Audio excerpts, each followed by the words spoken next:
Okay, welcome to this playlist on this restoration of some truly enormous volumes that are in bits that have just arrived from England. This is a work called Commentarium in Concordiam, which was a work written at the end of the 16th century by a Portuguese pastor, preacher, I guess, called Sebastian Barraddii. And he's, the way I think about him, he's kind of regarded as Portugal's equivalent of maybe St. Patrick in Ireland.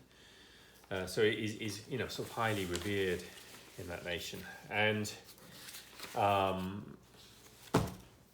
this came to me really in bits, and the first thing I think that's worth noting is just the size of these things. I actually have a few of my other restorations here just to illustrate. So this is Granville Sharp's little book. This is quite a thick book, but that was the 1586 Fareccia del Divino Amore. Next size up was the this nice vellum book that we redid the cover of, 1581, and even the most recent one, which was this guy, the works of Abraham Cowley, which was felt like a big book at the time, but it's absolutely dwarfed by what we're dealing with here. So this is, in terms of scale, this is we're really into something new. So what have we got here? We have two boards, one of which has leather attached, one not. This leather is actually, although it's had a very, very hard life, it's actually really would originally have looked very, very beautiful. You can probably see this nice sort of panelled sort of inlay. You see this sort of floral device right here. You sort of got an inner border and an outer border. This, when it was all gilded up and everything else, would have looked extremely beautiful. But now, as you can see, it's just, the red rot's sort of claiming it. It is quite nice. It's nice to have a piece of leather that's this size, but unfortunately, I think this is too far gone for us to use sort of elsewhere. This other piece is actually in rather better condition. And this could potentially be a nice way of rebacking or leather quartering another very, very large book, if we get one. Because I think this leather could probably be recycled quite nicely. So that's actually well worth keeping. But they both lie on these boards, which are very thick, which are actually... these are actually pretty robust. The edges are braided, and in the last playlist we did sort of go through how we can actually restore these out a little bit. But this actually, for something that's 400 years old, and I think these are original, that's really not too bad. Then we get on to the... I'll bring this in a little closer so we can have a closer look. There we go. Then we get into the text blocks themselves, and this originally was two volumes. So this was volume 1 here on the left hand side, and you can see a really beautiful page there. So what's quite interesting is that although these were two separate volumes, they were clearly printed and produced together, and that's because, and the reason I say that is that I can actually put one on top of the other, and if we just sort of tilt over, sorry about that, if we just sort of tilt over a little bit, you can actually see the sort of the actual where the raised bands would have been actually perfectly aligns.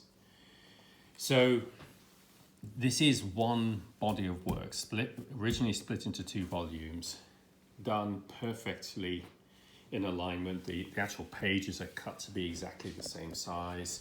Again, if I just sort of pull over a little bit here. So what that means is we actually have a really nice opportunity, I think, to actually do this as one gargantuan book. And I think that's what I'm going to do. I think it will just look really, really nice to have, you know, a single massive volume that's, you know, 4 inches thick, maybe. You know, fully 15, 16 inches here, maybe 10 inches or so width-wise. Using these 2 boards, so these guys will be recycled, and of course I've only got 2, so and it'll be a big deal to actually try and manufacture the other 2. So I think we have an approach which basically is, let's produce one massive complete work. And the good news is, by the look of it, this all passes collation. There don't appear to be any missing pages, which is kind of awesome. Now, if we sort of zoom in on the actual structure itself, so the first thing to note is it really is all completely loose. There's no sort of mutual gluing or anything going on here. Interestingly, if we sort of pick one of the gatherings randomly to have a look at, so if we take this one here, so this is 1, 2, 3, 4, 5, 6 pages. This is pretty consistently throughout the text block. The gatherings are 6 pages, which is surprising, actually. These things were, you know, if these were truly nested as 6 pages, I actually wonder how they were printed on the printing press. You know, it's kind of unusual to have 6, I would say 6 leaves of 12 pages. It actually makes me wonder how these were printed, cut and folded, and just how big the printing press was, because that's actually reasonably complex. But it does mean that we're going to have to, you know, basically resew everything here. So we're going to have to build an enormous loom, much bigger than we did in the previous playlist, and we've got a lot of sewing to do. I'm going to have to come up with a paper which actually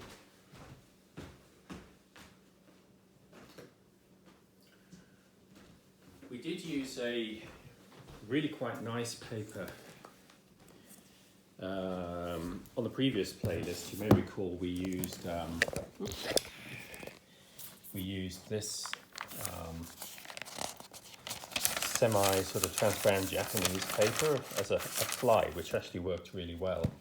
That could actually be quite useful if I get a big bulk sheet of that to actually use to reinforce individual gatherings here. Because it's tall enough, I can actually cut it to size as is needed. So I think we're going to end up constructing an enormous loom to actually do that work, and literally building this text block as a single text block from the back forward. The other thing that I want to point out is the actual threads that we're going to use. So typically what you've seen me do before is I use thread of this thickness to actually tie into the boards, and those are spun together as in groups of 3. That results in, if I can find the board string,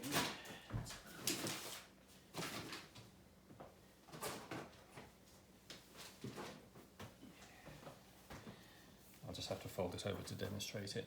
But basically, most of the other bindings I've used, you know, thread of that diameter going down here.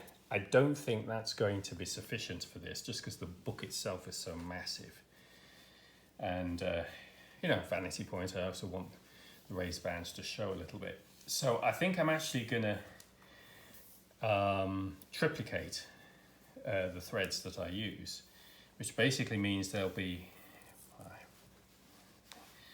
will actually be 9 of the thinner threads or 3 of the more bundled ones. So we actually end up with really robust, almost rope that's going to go down the back here. And the thing is, the book is so enormous that when you actually put this there, it would look completely ridiculous on a small book, but putting it here, it actually makes total sense. So we will literally end up with 1, 2, 3, 4, 5, 6, 7, 8 of these, you know, bits of rope basically that 3 times the normal size as the raised bands. And frankly, I think that's what's needed. And in terms of the actual sewing, I suspect this, I don't know, I've been using like proper thread for sewing text blocks up to now, but I think I'm actually going to use this as my thread in this case, just simply because we're dealing with such, you know, the scale of this is just, you know, above and beyond anything we've kind of done before. So it's interesting, if we open one of the signatures, let's see if we can actually have a look at the thread in here. Yeah, okay, so it's, I guess my thread would be a little bit thicker, but then that's probably what's needed, because clearly this didn't hold up, did it? So I don't know, maybe there's an intermediate gauge that I can use that's a little thinner than this for the actual sewing, but thicker than what we've got here. But certainly we're going to need this to really create an attractive raised band, but also something that structurally is going to hold the text block, you know, together in place and sort of survives the passage of time. So